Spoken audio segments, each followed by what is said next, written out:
يا أخي تدنو مني لا تدعني يا أخي يا شقيق الروح مني يا أخي. الحقيقة لم أذق أجمل من الحب في الله. إذا أحب أحدكم أخاه فليخبره. أنت بتحب ربنا؟ أكتر حد بتحبه هتحشر معاه.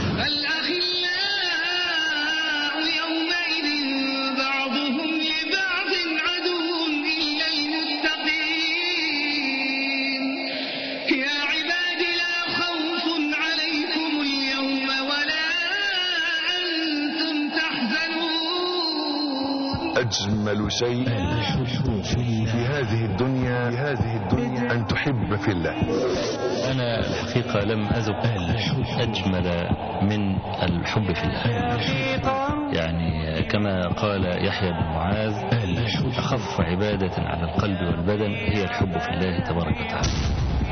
ويقول يحيى بن معاذ أيضا من جميل كلامه أنه كان يقول: حقيقة الحب في الله ألا ينقص بالجفاء ولا يزيد بالود.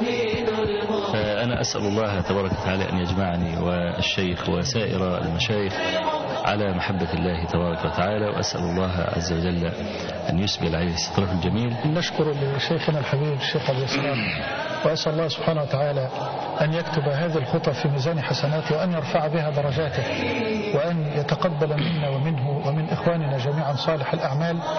وأشهد الله أنني أيضا أحبه في الله وأحب إخواني المشايخ في الله، وأسأل الله سبحانه أن يجمعنا بهذا الحب مع المتحبين بجلاله في ظل عرشه يوم لا ظل إلا ظله، إنه ولي ذلك والقادر عليه. بمنتهى الوضوح والصراحة، أنت بتحب ربنا؟ أنت بتحب ربنا؟ أنت بتحبي ربنا؟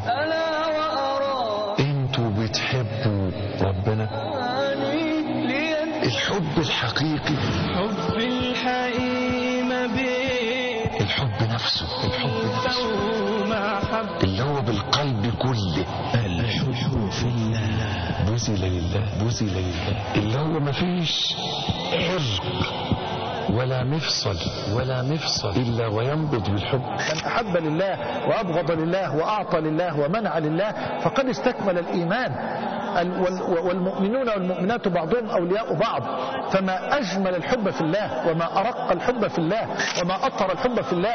بل أنا أعجب كلما قرأت حديث رسول الله صلى الله عليه وسلم في صحيح مسلم: ينادى يوم القيامة على أهل الحب في الله ويقال: أين المتحابون بجلالي؟ اليوم أظلهم في ظلي يوم لا ظل إلا ظلي. صح الحب لله جل جلاله، صح كل حب بعده. وإذا لم يصح حب الله تعالى فكل حب بعده أفسد.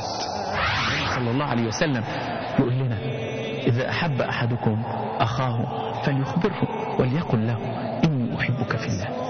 لازم كلمة إني أحبك في الله يا جماعة دي ذكر، دي عبادة. لما تقول لحد أنا بحبك في الله كأنك ماسك سبحة وقاعد تقول سبحان الله والحمد لله ولا إله إلا الله والله. امسك في إيد صاحبك، امسكي في إيد أختك وصاحبتك وقولي لها أنا بحبك في الله. ده نوع من أنواع الذكر. أسهل طريق تقدر تحجز مكان في ظل الله عز وجل هو من باب رجلان تحابا في الله اجتمع عليه وافترقا عليه.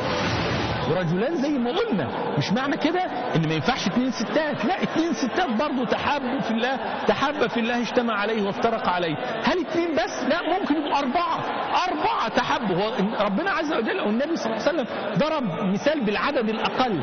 أقل حب في الله بيكون بين 2، لكن ممكن يكون 4 5 10 100. تخيل لو 10 ولا 100 بتحبوا بعض في ربنا عز وجل في الله، الظل اللي انتوا هتبقوا فيه شكله ايه؟ سواء كنتوا ستات او رجاله. يا ترى هتتحشر مع مين؟ هتتحشر مع اكتر حد بتحبه. اكتر حد بتحبه هتحشر معاه. حب الحقيقي ما بين الناس ده ألفة ومحبة، وحبك لربك ده أسمى معاني الخير والمحبة.